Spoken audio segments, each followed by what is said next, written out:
Em São Paulo, o PT volta ao poder após 8 anos. O ex-ministro da Educação, Fernando Haddad, foi eleito neste domingo, vencendo José Serra, do PSDB. O repórter Gustavo Minari está na capital paulista e tem outras informações. Gustavo, bom dia para você.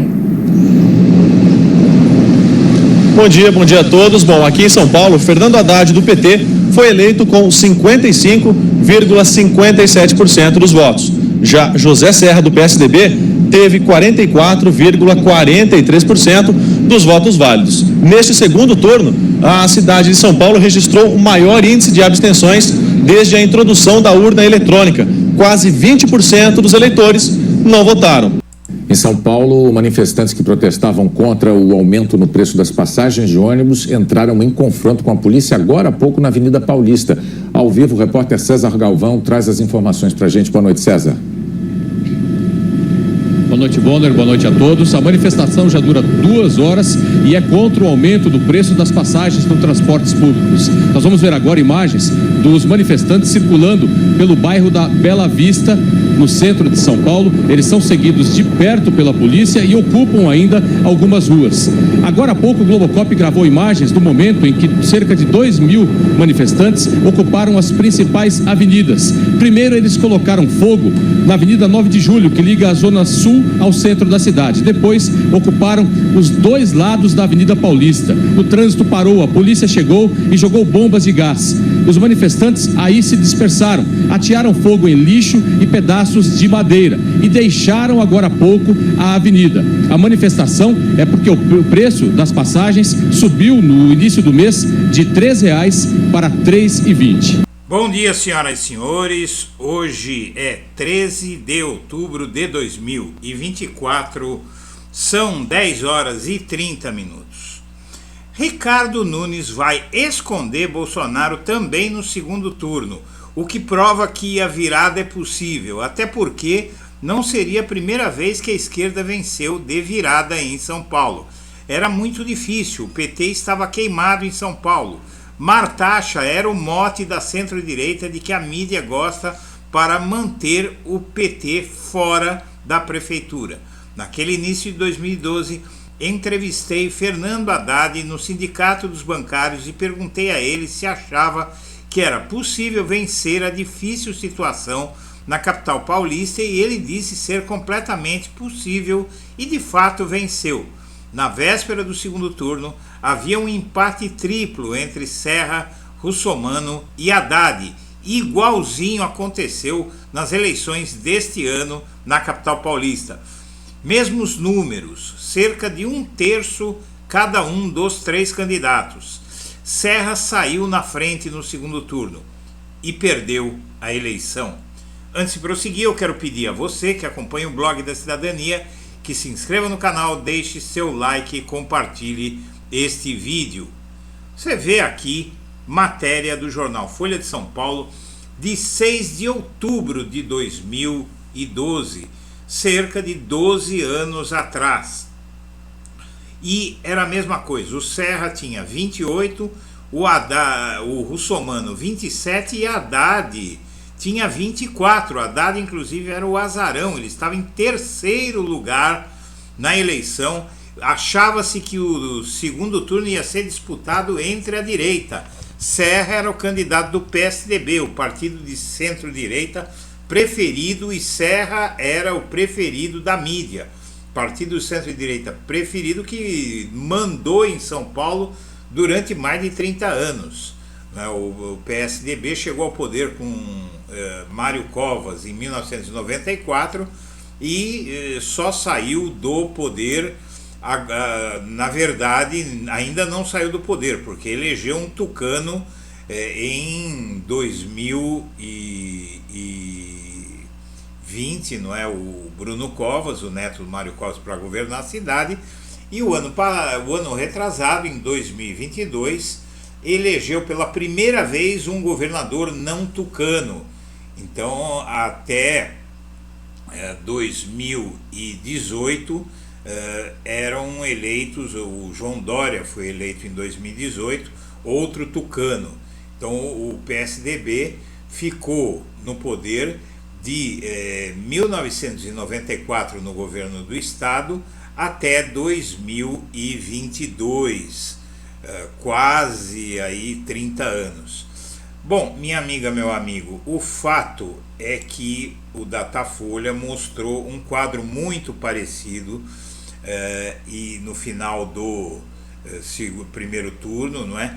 Um terço pro Marçal, um terço pro Nunes e um terço para o Guilherme Boulos. E então aí a gente vê que não é de hoje que tem essa situação. Os números foram muito parecidos, né? O Boulos e o Nunes tiveram 28 cada um e o Marçal 27, praticamente a mesma situação de 12 anos atrás. Como você viu, o Haddad venceu a eleição e essa virada ocorreu não é, naquele ano, e o José Serra e o Fernando Haddad disputaram o segundo turno e o Haddad teve uma belíssima vitória em cima dele. O Serra venceu nas áreas centrais e o Haddad na periferia, como sempre foi, não é? Na verdade, aqui em São Paulo tinha o cinturão vermelho que em volta do centro da cidade, então nos bairros nobres e tal. Dessa vez a situação foi um pouco diferente. Parte da periferia ficou com os candidatos da direita.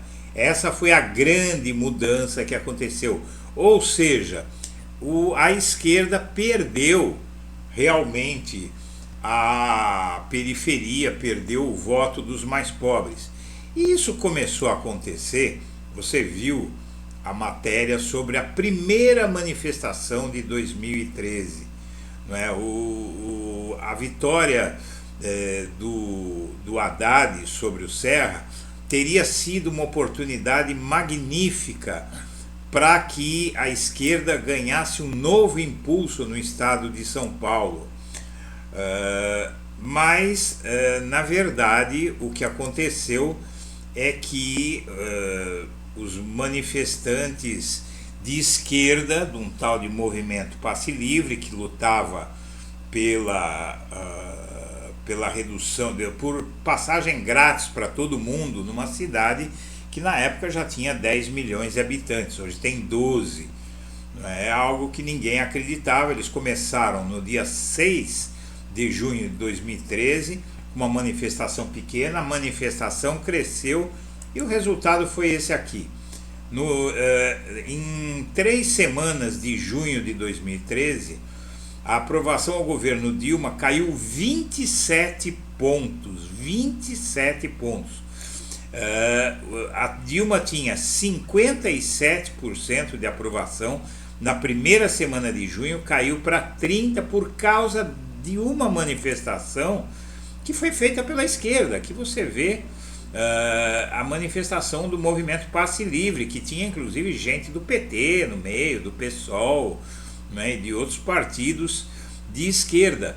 A esquerda destruiu o governo Haddad, porque ele teve que, a prefeitura estava com o caixa arrombado pela gestão de Gilberto Kassab, o caixa estava arrebentado, não tinha dinheiro, o Kassab segurou o aumento das passagens de ônibus, o Haddad subiu 20 centavinhos. Em 2013 estava todo mundo empregado, a economia bombando, salário lá em cima, pobreza lá embaixo, miséria lá embaixo, desigualdade lá embaixo. Por esses 20 centavos acabaram com o governo Dilma Rousseff. E o Haddad, quando eclodiu esse movimento, ele entrou no dia 1º de junho, 1º de janeiro na prefeitura de São Paulo, 1º de janeiro de 2013, e cerca de 6 meses depois, não é, no 6º mês da sua gestão, ele foi sabotado pela própria esquerda, inclusive por gente do próprio partido dele. E aí o governo não conseguiu se recuperar, o Haddad perdeu popularidade, e aí começou a virar a coisa, e a esquerda foi mergulhando cada vez mais naquilo. No ano seguinte, em 2014, a esquerda atacou a Dilma por causa da Copa, e o resultado foi que em 2016 a Dilma foi derrubada. Então, a esquerda derrubou a popularidade da Dilma em 2013, 3 anos depois tiraram a Dilma do cargo e aí foi só ladeira abaixo. 2 anos depois, em 2018, o Lula foi preso e tudo começou naquela manifestação de 2013 que acabou com a popularidade do PT e sujou a imagem do PT em São Paulo. Agora há chance de consertar tudo isso, desde que a esquerda ouça a única pessoa que tem a fórmula para resolver tudo isso, o presidente Luiz Inácio Lula da Silva. Mas você vê esquerdista xingando o Lula porque ele não passou o pano para o Nicolás Maduro lá na Venezuela. E minha amiga, meu amigo, se a esquerda não criar juízo nessas eleições, ou melhor, se tiver juízo, dá para virar, há tempo de virar, mas tem que se unir e tem que apoiar o Guilherme Boulos e apoiar o presidente Lula, porque ficar xingando o Lula por causa da Venezuela, ou por causa da Rússia, ou por causa de qualquer outra coisa, não vai resolver o problema desses países, desses povos, e ainda vai jogar o Brasil na mão dos fascistas. Senhoras e senhores, eu agradeço a atenção e deixo meu abraço para todo mundo.